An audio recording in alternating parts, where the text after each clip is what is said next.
Hello, Paul here from EMD Automotive, carrying by Sydney. I've got a Porsche 986. Last week I was doing the roof. That's all done.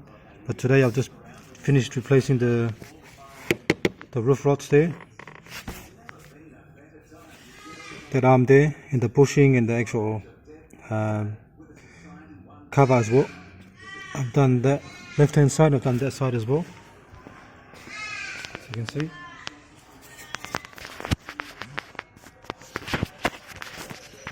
That's a brand new one as well. So now, but today I'm going to see that part there. Here, that part there. That was damaged by actually the roof cable broken and the actual roof rods.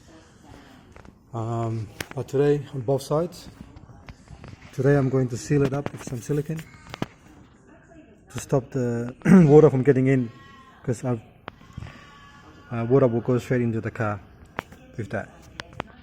So I'm going to seal it first, put some sealant today, and then tomorrow put another coat on top, and then put the whole top deck lid on, and then go from there. Let me just seal it first and I'll show you. Alright, that's what I made now. So I'll put the first coat today, and tomorrow I'll put another one. One there, another one there as well. Here. So tomorrow I'll put another one, and then I'll put the whole deck lid on and drive the car and road test the whole and make sure everything's fine. Alright, nearly there, just nearly there. Then tomorrow just one more and put the covers on and double check the car. Alright, thanks for watching and please subscribe.